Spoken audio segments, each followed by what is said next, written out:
मित्रांनो, जर आई तुमचा खरा शांततेचा आधार असेल, तर चॅनेलला सबस्क्राईब करा. मी तुम्हाला आज जी गोष्ट सांगणार आहे, ती आमच्या 4 भिंतीतील भावनिक वादळाची आहे. हे युद्ध बाहेरील जगाशी नव्हे, तर आमच्याच आत चालले होते ही कथा आहे माझ्या. आणि माझ्या विधवा बहीण मालतीची हिच्यातील तीव्र भावनिक जवळीक आणि शुद्ध नैतिकतेच्या संघर्षाची माझे नाव. समीर वय 33 वर्ष जेव्हा नियतीने माझ्या बहिणीचे आयुष्य फिरवून घेतले, तेव्हा मी तिच्या आयुष्याचा एकमेव आधारस्तंभ बनलो. मालतीताई घरी परतली, तेव्हा तिचे आयुष्य केवळ शून्य होते.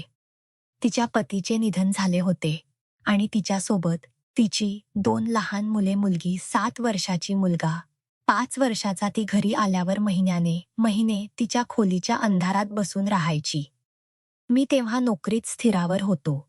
मी ठरवले माझ्या आयुष्यातील प्रत्येक गोष्ट थांबवून मला मालतीताईला पुन्हा उभे करायचे आहे. मी तिला आधार दिला. तो केवळ भावाच्या कर्तव्याने नाही, तर एका तीव्र भावनिक ओढीने. रात्री जेव्हा मुलांना झोपून झाल्यावर ती एकांतात बसायची, तेव्हा मी तिच्यासोबत राहायचो. त्या शांत रिकाम्या घरात आम्ही दोघे एकमेकांचे एकमेव जग बनलो होतो. एके दिवशी रात्री मालतीताईला तिच्या पतीच्या आठवणीने भयंकर स्वप्न पडले आणि ती घाबरून उठली. ती धावत माझ्या खोलीत आली आणि माझ्या मिठीत शिरली. माझा स्पर्श होताच ती शांत झाली. समीर, मी खूप घाबरले आहे. तू माझ्यासाठी या जगातला एकमेव प्रकाश आहेस, ती हळूच म्हणाली. त्या क्षणी माझ्या मनात एक गूढ भावनिक तरंग उमटला. मी तिला फक्त भाऊ म्हणून आधार देत नव्हतो, तर तिच्या आयुष्यातील रिक्तता भरून काढण्याचा प्रयत्न करत होतो. ती माझ्यावर अतिशय भावनिक अवलंबून होती आणि मी तिच्यावर ही जवळीक रोमॅन्टिक नव्हती, पण असामान्य आणि अत्यंत तीव्र होती. आमच्या तीव्र जवळगीमुळे माझे स्वतःचे आयुष्य थांबले होते. मी माझ्या नोकरीवर किंवा मित्रांवर लक्ष केंद्रित करू शकत नव्हतो. माझा प्रत्येक निर्णय, माझा प्रत्येक क्षण मालतीताईच्या भावनिक आधारित होता. आम्ही दोघे अनेकदा मध्यरात्री गच्चीवर बसायचो. आम्ही एकत्र चहा प्यायचो, मुलांच्या भविष्यावर बोलायचो. मी पहिले हळूहळू मालतीताईच्या डोळ्यात माझ्यासाठी एक आसक्ती निर्माण झाली होती. ती आसक्ती भाऊ आणि भावाच्या प्रेमाच्या पलीकडील होती. तो एक तिच्या हरवलेल्या आयुष्याचा आधार होता, जो तिला माझ्यामध्ये पूर्ण दिसत होता. एका दुपारी ती मुलांसाठी स्वेटर शिवत होती. ती म्हणाली, समीर, कधी-कधी मला वाटते की माझ्या आयुष्यात तू जर नसतास तर मी कधीच सावरले नसते. तू मला इतका आधार दिला आहे की मला भीती वाटते. मला भीती वाटते की मी तुला माझा भाऊ नाही, तर माझा संरक्षक आणि सोबती मानू लागली आहे.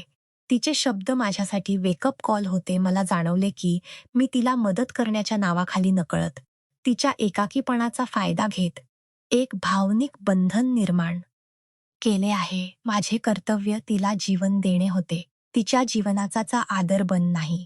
माझा स्वतःचा नैतिक संघर्ष सुरू झाला. मला माझ्या भावा बहिणीच्या नात्याची पवित्रता जपायची होती, पण आमच्यातील तीव्र भावनिक अवलंबित व नात्याची मर्यादा तोडत होते. एका रात्री मी माझ्या खोलीत शांतपणे बसलो होतो. माझ्यासमोर आरसा होता. मी स्वतःला विचारले, समीर, तू तिला मदत करतोय की तू तिच्या दुःखात स्वतःचा आधार शोधत आहेस? मी पाहिलं, मी माझ्या आयुष्यात लग्न किंवा करिअरचा कोणताही निर्णय घेत नव्हतो, कारण मालती ताईची उपस्थिती माझ्यासाठी पुरेशी होती. हे प्रेम नाही, तर अत्यंत हानिकारक आणि भावनिक अवलंबित्व होते. मी दुसऱ्या दिवशी आमच्या जुन्या अल्बम मधून मालतीताई आणि तिच्या पतीचे हसरे फोटो काढले. ते फोटो घेऊन मी तिच्या खोलीत गेलो. ती तिच्या मुलांसोबत खेळत होती. मी तिला शांतपणे विचारले, मालतीताई, तू आता तुझ्या पतीला विसरली आहेस का? ती म्हणाली, नाही समीर, मी त्यांना कधीच विसरणार नाही, पण आता तू आहेस म्हणून मी पुढे जाऊ शकते. मी फोटो तिच्या हातात ठेवले. मी आहे, मी नेहमी तुझा भाऊ राहीन. पण तू माझ्यावर जी अवलंबित्व दाखवत आहेस, ती आपल्या दोघांसाठी नैतिकदृष्ट्या योग्य नाही. मी तिला स्पष्टपणे सांगितले. यावेळी माझ्या बोलण्यात अभावनिक आसक्ती नव्हती, तर कठोर नैतिक सत्य होते. मालती ताई, तू माझी बहीण आहेस आणि हे नातं सर्वात पवित्र आहे. तू माझ्यावर अतिशय जास्त भावनिक अवलंबून आहेस आणि मी तुला आधार देण्याच्या नावाखाली तुझ्या स्वातंत्र्यावर बंधन आणत आहे. हे आपल्या नात्यासाठी घातक आहे. मी पुढे माझा नैतिक निर्णय सांगितला. भावनिक अंतर आम्हाला आता भावनिक अंतर ठेवावे लागेल.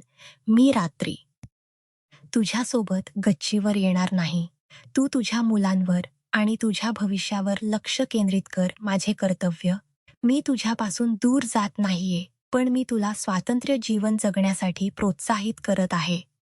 तुला आता तुझ्या तुझ्या स्वतःच्या पायावर उभे राहायला हवे. तू माझी संरक्षक नाहीस. तू स्वतःची आणि तुझ्या मुलांची संरक्षक आहेस. नात्याची सीमा. मी माझा भाऊ आहे आणि तू माझी बहीण. आपल्यातील प्रेम कायम राहील, पण ते शुद्ध भावा बहिणीच्या सीमेत राहील. आपल्या नात्यातील पवित्रता जपण्यासाठी आपल्याला आपल्या भावनांना एक नैतिक वळण द्यायला लागेल. माझे बोलणे ऐकून मालतीताई शांत झाली.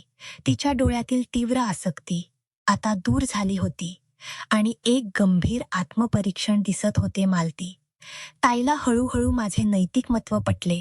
तिने माझ्यावर अवलंबून राहणे थांबवले.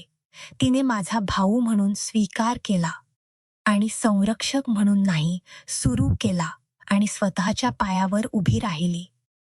तिच्या आयुष्यात स्वातंत्र्य आल्यावर मीही माझ्या वैयक्तिक आयुष्याकडे लक्ष दिले आणि लवकरच लग्न केले. माझ्या पत्नीने मालती ताईला मोठ्या बहिणीचा आदर दिला. एका संध्याकाळी मालती ताई माझ्या पत्नीसमोर म्हणाली, समीरने मला माझ्या अंधाऱ्या घरातून बाहेर काढले, पण त्याने मला फक्त आधार दिला नाही, तर मला माझी स्वतःचे स्वातंत्र्य दिले. त्याने आमच्या नात्यातील पवित्रता जपली, जी आमच्या दोघांच्या भावनिक गरजेपेक्षा मोठी होती. की कोणत्याही नात्यात भावनिक आधार देणे हे कर्तव्य असले तरी त्याला आधाराला कधीही अवलंबित्व किंवा असामान्य आसक्तीमध्ये बदलू देऊ नये. भावा बहिणीच्या नात्यातील शुद्धता आणि नैतिक सीमा जपून एकमेकांना स्वातंत्र्याचा मार्ग दाखवणे हेच खरे प्रेम आणि कर्तव्य आहे.